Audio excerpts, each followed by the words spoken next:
here and welcome to the Bond Room Unlocked, where we take an item from this collection and relate it to one of the Bond films that we know and love. And this week it is GoldenEye, and I'll be asking the question, was Brosnan a good Bond? With the help of some special guests.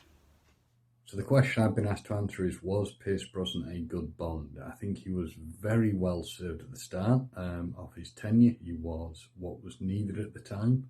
He's not my favourite Bond, that's Timothy Dalton. I just think by the end of it, the problem Brosnan had is that really he was not being given the quality product that he could, and it was a real disservice the way his tenure ended. As I've said before many times on social media and on previous The Bond Room Unlocked episodes, GoldenEye holds a special place in my heart because it provided the foundation for this entire collection. 4 viewings at the cinema and an obsession began. Now, the casting of Pierce Brosnan couldn't have come soon enough for me, as I was already a big fan of his from his Remington Steele days, and I believe that heavily influenced his portrayal of Bond.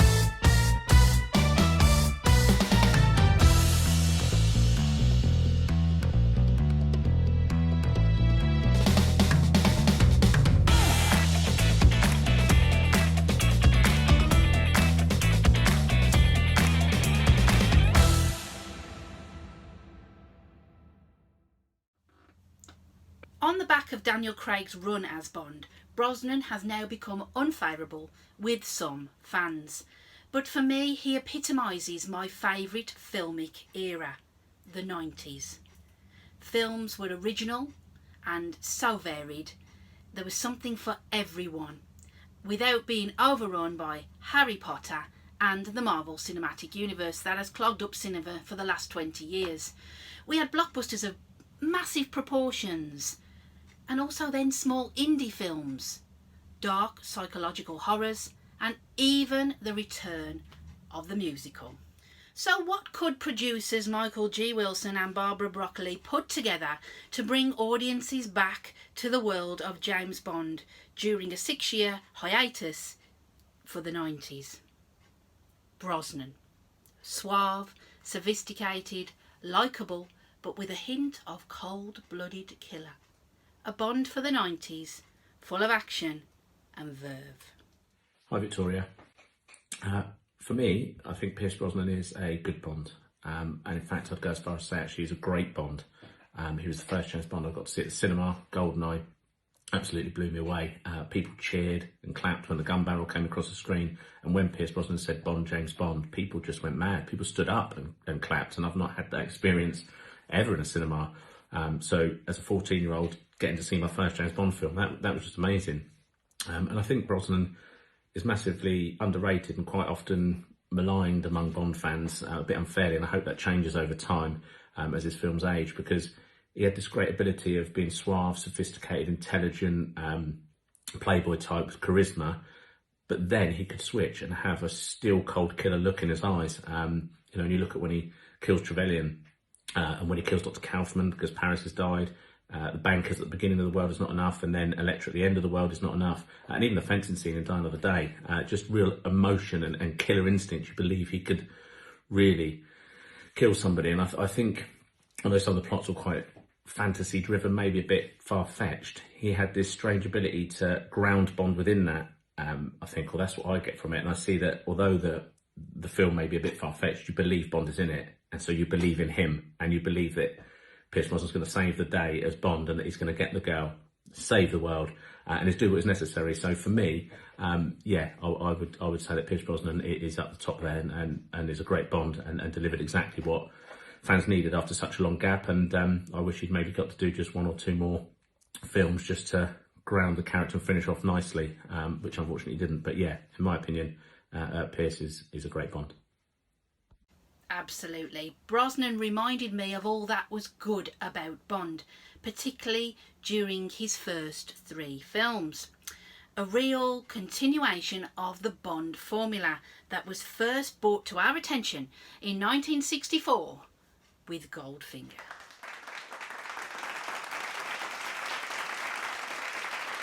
One thing that has always been evident in Bond films is the unveiling of a new actor as Bond within the film. If we think back to On Her Majesty's Secret Service, the first time that we see George as Bond, we just see various facial features. And then we have that great shot from Timothy Dalton's Bond in The Living Daylights as he's hanging from a cliff in Gibraltar and he turns to the camera. Now in GoldenEye, if we look past the bungee jump that was done off the dam by Wayne Michaels and look to the first time we actually see Brosnan as Bond, we see him in a very unflattering position, upside down, infiltrating the gas plant. Beg your pardon, forgot to knock. So the item from my collection I want to share with you all today, and links quite nicely with the GoldenEye pre-title sequence, is this GoldenEye Action Man issued back in the 1990s. Now originally Action Man was a product line created in 1966 by Palitoy, and it ran until 1984, and it was a British equivalent of the American action figure range by Hasbro called G.I. Joe. Now original action figures had 4 different types: a blonde hair, a brown, a black and an auburn, and each had an accompanying artefact which reflected the armed forces of the United Kingdom. Now in the 90s, Hasbro relaunched this toy range and brought out a Bond themed set featuring 6 limited edition figures based on 6 films: Thunderball, You Only Live Twice, The Spy Who Loved Me, Tomorrow Never Dies, The World Is Not Enough, and of course GoldenEye. So let's take a better look at this. Now this is a standard box with the Action Man on, and we have, to link in with the film, picture there of the GoldenEye and the GoldenEye font, and at the top there we have a film cell which is actually of Pierce as Bond on the motorbike escaping the gas plant. We open it up. It is a Velcro box. We have some detail about GoldenEye the film itself on the side, with various links to the film, and then of course we have the figure, and it's the standard Action Man face, but it has the outfit on from the gasworks, and of course he has the GoldenEye in his hand there. And then on the reverse of the item we have more information about the film, and we also get a hint there at some of the other figures in the range. Now I have all 6 figures, but also there's something else that I just want to share with you. If we go over to Robert Gibb, he's going to tell you about a very special Action Man. So here we have 2 GoldenEye Action Men, issued 99 approximately, as part of the range of the Hasbro toys. Now the one on the right is a prototype, which is totally different from the issued item. As you can see, the outfit, completely different colours, so like a beigey khaki colour. All the guns and accessories are yellowy green as opposed to the black as issued, and with no paint detail on. The head is totally different. It's completely blank with no eyebrows, eyes or hair detail. The Seamaster wristwatch is just completely blank and not as painted as the blue one. And I think that is it. Yeah, that's about all the differences. But yeah, quite a nice little item to have. A prototype from Hasbro. Even though GoldenEye is my favourite Brosnan Bond because it marked the dawn of a new era, I believe that Brosnan looked his best in the next film, Tomorrow Never Dies, because he bulked up for the part. And his best performance was undoubtedly in the 3rd film, The World Is Not Enough, because we get to see more of that cold-blooded killer.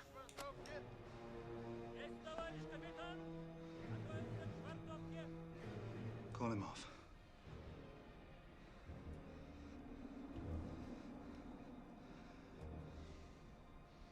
I won't ask again. Call him off. Call him off!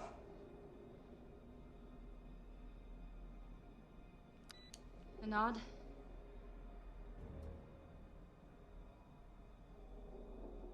wouldn't kill me. You'd miss me. You're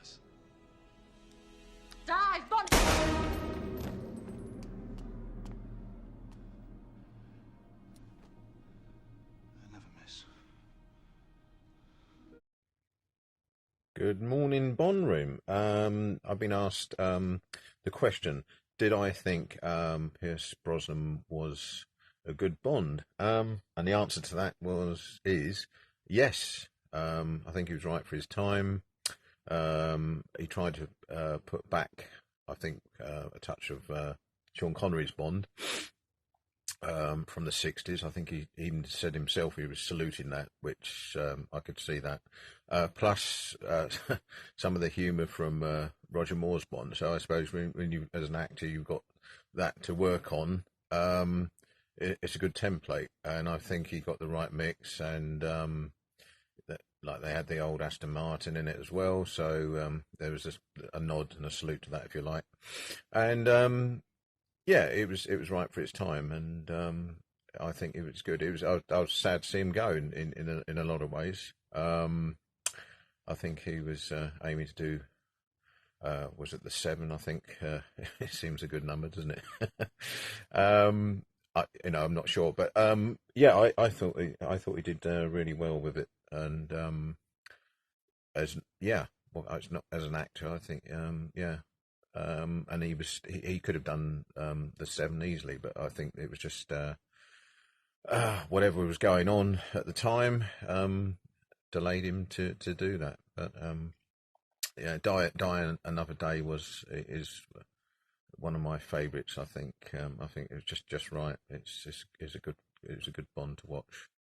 So there we are. So that's my points of view on Pierce Brosnan as James Bond. Thank you. It was Brosnan's 4th film, Die Another Day, that proved to be the weakest of his tenure, even though it made a hell of a lot of money at the box office. And Brosnan was actually good in the film. In fact, he held it together. But poor director, poor CGI. If you're going to use CGI, make sure it is of top quality. And poor characterisation of some of its main characters. Yet, don't get me wrong, there are moments of sheer brilliance. The pre-title sequence, the outstanding character of Colonel Moon, and the fantastic sequence that is the fencing scene. But for Bond, there was another franchise that was on the horizon that was going to challenge it massively.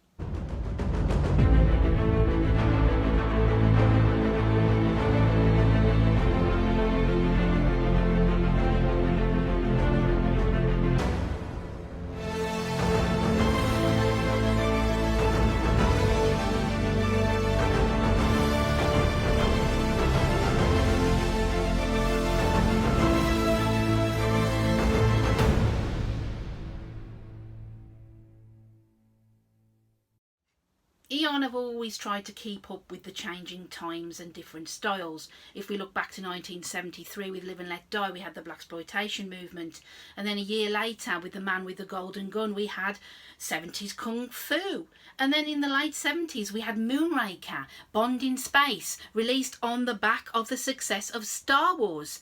So Bond of the late millennia is no different to any of this. But Brosnan wasn't the man for the job, although he desperately wanted to do a darker, more grittier Bond film, and even had talks with Quentin Tarantino about remaking Casino Royale. I wonder what that would have been like. So the question I've been asked, was Pierce Brosnan a good Bond? Frankly, since, 89, the last Bond film with the Dalton era came to an end, Pierce came along and actually set the 007 stage alight. He rejuvenated the character, his enthusiasm and his rapport with his female characters definitely set the James Bond franchise back on the right tracks. It had sort of lost its way again. We'd had 7 years of no Bond, and, well, quite frankly, he did a fantastic job. The films latterly, for example, Die Another Day, which are reputed as being possibly one of the worst ones, weren't his good day, but they were still extremely good films when you factor in all the things that were going on at the time.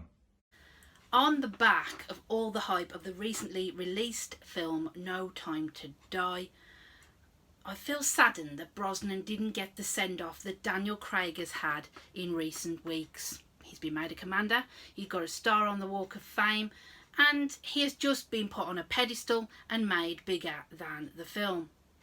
But what did Brosnan get in those final stages? He got a phone call on the set of his 2004 film After the Sunset to say, "You're out, mate."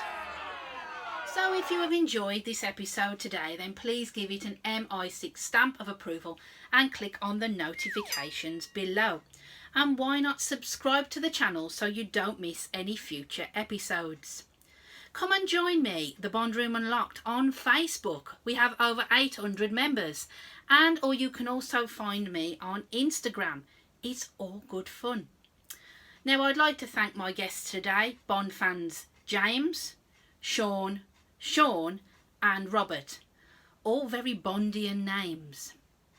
I'd like to thank them for their insight and thoughts into what they thought of Brosnan's Bond. At least there is still some homage out there for him. So, join me next week with a different film and more guests at the Bond Room Unlocked.